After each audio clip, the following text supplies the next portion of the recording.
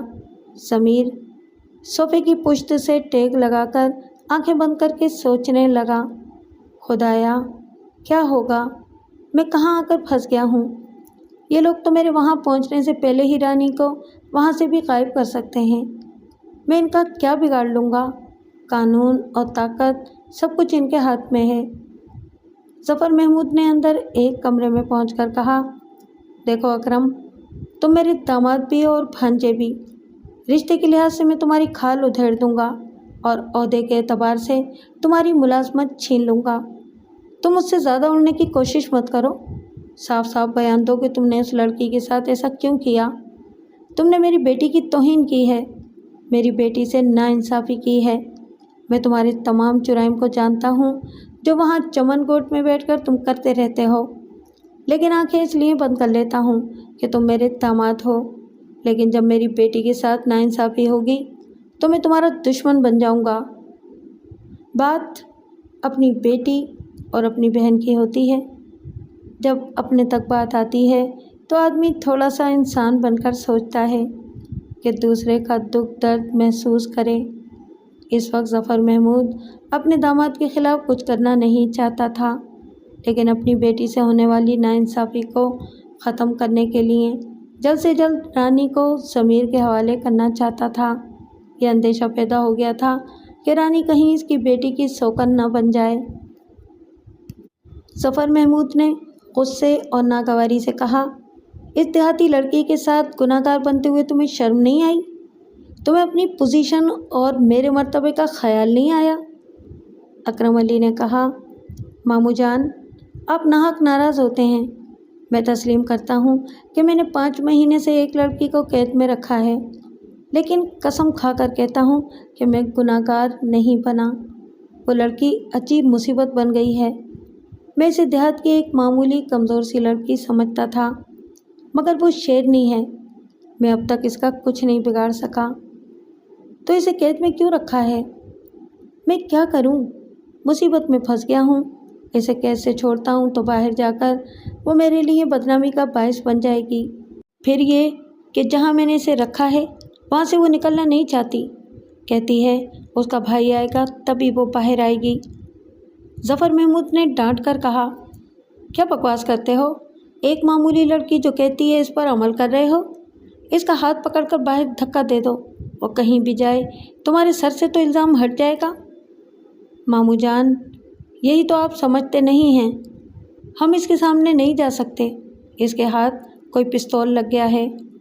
ظفر محمود نے حیرانی سے پوچھا، کیا؟ اس کے ہاتھ پستول کیسے لگ گیا ہے؟ بس کیا بتاؤں، ہماری غلطی سے وہ پستول تک پہنچ گئی، اب جس کمرے میں ہیں وہاں کسی کو آنے نہیں دیتی۔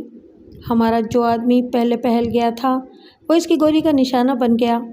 ہم نے بڑی مشکل سے اس کی لاش چھپائی ہے، اب وہاں کوئی بھی نہیں جاتا، دروازہ بند رہتا ہے اور دروازے کے نچلے حصے سے ہم اسے کھانا پہنچاتے ہیں۔ ظفر محمود نے دانت پیس کر کہا، او بے وقوف گدھے کہیں کے، تم نے اب تک اسے زندہ رکھا ہے، اسے کھانا پہنچا رہے ہو؟ تمہیں اتنی عقل نہیں ہے کہ جس مجرم سے ہمیں پیچھا چھڑانا ہوتا ہے تو ہم پولیس مقابلے کی رپورٹ تیار کر کے اسے گولی مار دیتے ہیں۔ تمہارے پاس بہت اچھا موقع ہے، کیا تم اسے کھانے میں زہر ملا کر مار نہیں سکتے تھے؟ کیا اس کی لاش کہیں پھینکوا نہیں سکتے تھے؟ میں نے یہ بھی کیا، اسے زہر دینے کی بھی کوشش کی۔ ایک رات ہم نے ایک پیالے میں دودھ میں زہر ملا کر اسے پینے کے لیے دیا۔ صبح جب ہمارا آدمی دروازے پر جا کر دستک دینے لگا تو ہم سب سمجھ رہے تھے کہ وہ مر چکی ہوگی، دروازہ نہیں کھول سکے گی، یہ دروازہ توڑنا ہوگا، مگر دروازے کے نیچے سے اس نے ایک بلی کی لاش کھسکا دی۔ ظفر محمود دھپ سے کرسی پر بیٹھ گیا اور پریشان ہو کر اپنے داماد کو دیکھنے لگا جسے ایک بلا نے گھیر لیا تھا۔ وہ کہہ رہا تھا، اس کے بعد سے وہ لڑکی ہوشیار ہو گئی۔ اب جب بھی اس کے سامنے کھانا پہنچایا جاتا ہے تو وہ دروازہ کھول دیتی ہے اور پستول کا نشانہ لے کر کھانا لانے والے آدمی سے کہتی ہے کہ سامنے بیٹھ کر کھانا کھائے۔ جب وہ آدھا کھانا کھا لیتا ہے تو وہ اسے دیکھتی ہے، تھوڑی دیر تک روکے رکھتی ہے۔ جب وہ زندہ رہتا ہے تو اسے رخصت کر دیتی ہے، دروازے کو اندر سے بند کر دیتی ہے، پھر اس کا چھوٹا بچا ہوا کھانا کھا لیتی ہے۔ ظفر محمود نے جھنجھلا کر کہا، تم نے کس بلا کو اپنے سر پر چڑھا لیا ہے؟ اب یہ مصیبت کیسے دور ہوگی؟ ماموں جان، اب فکر نہ کریں، ہم نے بھی گھاٹ گھاٹ کا پانی پیا ہے۔ جب میں نے دیکھا کہ کسی طرح یہ ہمارا پیچھا نہیں چھوڑ رہی تو میں نے اسے سلو پوائزن دینا شروع کیا ہے۔ اب جو کھانا جاتا ہے اس میں اتنی کم مقدار میں زہر ہوتا ہے کہ کھانے والا آدمی فوراً نہیں مر سکتا۔ یہ 4-5 دن تک زندہ رہے گی، اور جو آدمی اس کے سامنے بیٹھ کر کھاتا ہے اسے بھی اس بات کا علم نہیں ہے۔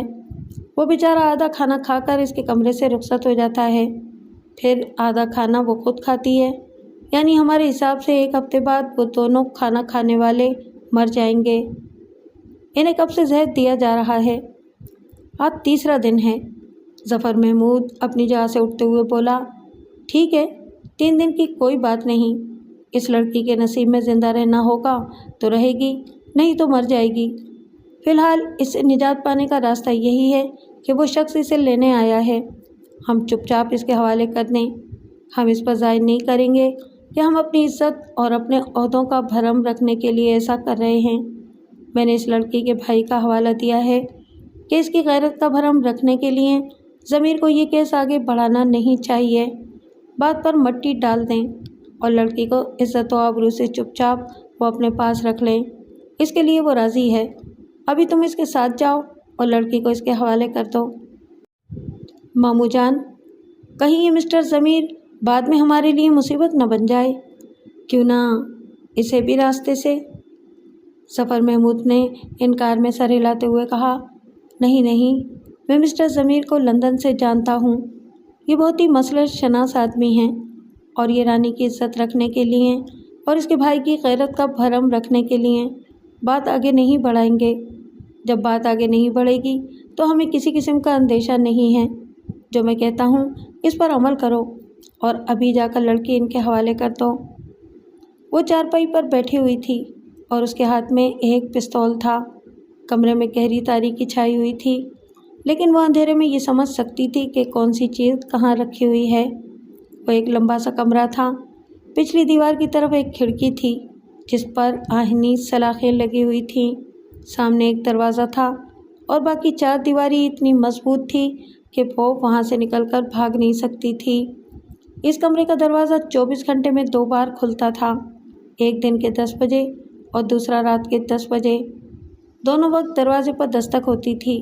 پھر دروازے کے نچلے حصے میں اتنی جگہ تھی کہ ایک پیالہ اور ایک پلیٹ کھسکا کر کھانا اندر پہنچایا جا سکتا تھا۔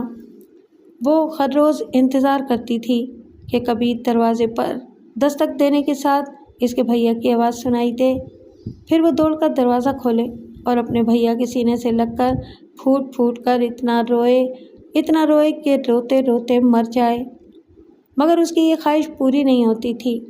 پتہ نہیں کتنے دن اور کتنی راتیں گزر چکی تھیں، بھیا کی آواز سنائی نہیں دی تھی اور نہ ہی بھائی کا چہرہ نظر آیا تھا۔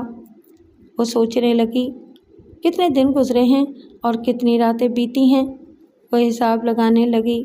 اسے یاد آیا، مئی کی 5 تاریخ کو وہ اپنے بھائی کے ساتھ بیل گاڑی میں بیٹھ کر روانہ ہوئی تھی اور 6 تاریخ کو شہر کے اس علاقے میں پہنچی تھی۔ یہیں سے اس کی بدنصیبی کا آغاز ہوا تھا۔ رات کو سونے کے بعد جب آنکھ کھلی تو اس نے اپنے آپ کو کسی دوسرے مکان کے اندر پایا۔ وہ ایک چارپائی پر پڑی ہوئی تھی۔ ہوش آتے ہی وہ آہستہ آہستہ اٹھ کر بیٹھ گئی۔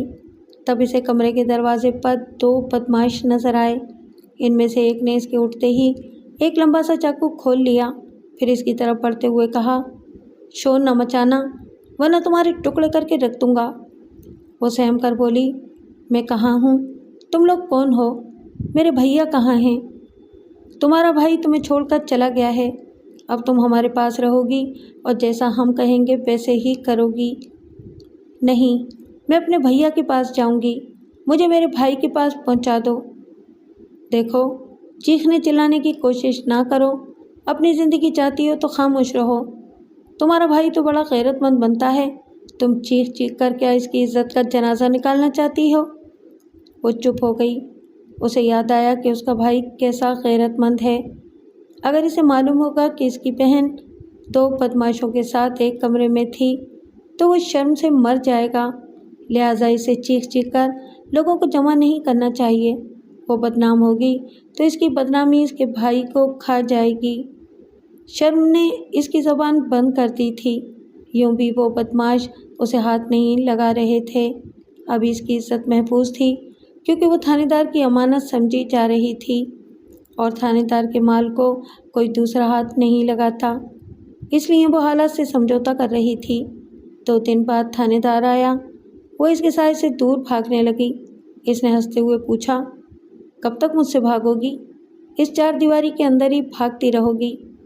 میری بات مان لو، آرام سے میرے نزدیک آؤ، میں تم سے محبت کرتا ہوں، تمہاری عزت کرتا ہوں، تم پر ظلم نہیں کروں گا۔ اگر تم ظلم نہیں کرنا چاہتے تو مجھے میرے بھائی کے پاس پہنچا دو۔ تمہارا بھائی تو بالکل بے وقوف ہے۔ میں نے اسے کہا کہ تھانے میں رپورٹ لکھا دو، لیکن اس نے انکار کر دیا۔ اس کا نام تو مجھے معلوم ہو گیا ہے، لیکن یہ پتہ نہیں چلا کہ تم لوگ کس گاؤں سے آئے ہو اور تمہارا وہاں کا پتہ کیا ہے؟ رانی نے پوچھا، کیا میرے بھائی نے یہ سب نہیں بتایا؟ ہاں، اس نے نہیں بتایا۔ کہتا ہے کہ میری غیرت کا معاملہ ہے، میری بہن کو اغوا کیا گیا ہے۔ میں نہیں چاہتا کہ یہ بات میری بستی والوں تک پہنچے۔ میں کسی کو منہ دکھانے کے قابل نہیں رہوں گا۔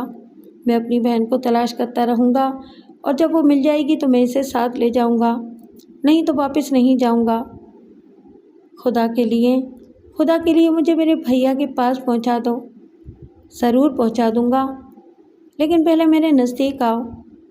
تمہیں ایسی باتیں کرتے ہوئے شرم نہیں آتی؟ کیا تمہاری کوئی بہن نہیں ہے؟ وہ ہنستے ہوئے بولا، بہن تو ہے، تمہاری جیسی کوئی پھلجھڑی نہیں ہے۔ دیکھو، میں تمہیں عقل کی بات سمجھاتا ہوں، اگر میری بات مان لو گی تو میں تمہیں کل تک تمہارے بھائی کے پاس پہنچا دوں گا۔ اگر بات نہیں مانو گی تو کبھی اپنے بھائی کا منہ نہیں دیکھ سکو گی۔ میں اپنی جان دے دوں گی لیکن تمہیں اپنے پاس آنے نہیں دوں گی۔ وہ تائید میں سر ہلا کر بولا، میں بھی زبردستی کا سودا نہیں کرتا، ابھی میں تمہیں سوچنے سمجھنے کا موقع دوں گا۔ دیکھو، تم اتنی حسین ہو کہ میرے دل میں سما گئی ہو۔ میں تمہیں ساری زندگی کے لیے اپنا بنا کر رکھنا چاہتا ہوں، تمہارے لیے کھانے، کپڑے اور زندگی گزارنے کا سارا سامان مہیا کر دوں گا۔ تم آرام سے ایک مکان میں رہو گی اور میں تمہارے پاس آیا کروں گا۔ تمہیں کسی بات کی تکلیف نہیں ہوگی، کسی چیز کی کمی نہیں ہوگی۔ اگر تم ساری زندگی میرے پاس گزارنا چاہتی ہو تو اپنے بھائی کو بھول جاؤ، اور اگر اپنے بھیا کے پاس واپس جانا چاہتی ہو تو 2-4 روز تک میرے نزدیک رہو، اس کے بعد میں تمہیں تمہارے بھائی کے پاس واپس پہنچا دوں گا۔ ابھی وقت ہے، خوب اچھی طرح سوچ سمجھ لو، میں کل پھر آؤں گا۔ یہ کہہ کر وہ چلا گیا۔ پھر روز آنے لگا اور روز سمجھانے لگا۔ اس نے کہا، ایک بات مانتا ہوں، تم سمجھدار ہو، چیختی چلاتی نہیں ہو، لوگوں کو مدد کرنے کے لیے نہیں بلاتی ہو۔ اس بات سے مجھے امید ہو چلی ہے کہ تم مجھے دل ہی دل میں پسند کرنے لگی ہو، مجھے چاہتی ہو۔ مگر رانی نے اس کی بات کاٹ کر کہا، تم خوش فہمی میں مبتلا ہو۔ میں اپنے بھیا کے سوا کسی سے محبت نہیں کر سکتی اور میں بھیا کی وجہ سے خاموش رہتی ہوں۔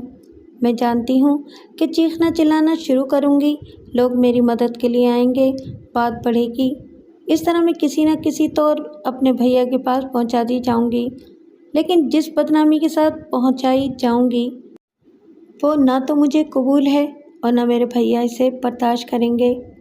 اس لیے میں چپ رہتی ہوں، سوچتی ہوں کہ کس مصیبت میں پھنسی ہوں اور کس طرح عزت و آبرو سے نکل کر جا سکتی ہوں۔ تم نے تو مجھے جیتے جی مار ڈالا ہے۔ سوچتی ہوں عزت و آبرو سے بھی جاؤں گی تو بھیا اسے تسلیم کریں گے اور نہ دنیا والے مانیں گے، میں تو ہر حال میں بدنام ہوں گی۔ یہ ہوئی نا عقل مندی کی بات، جب بدنامی کا الزام اٹھانا ہے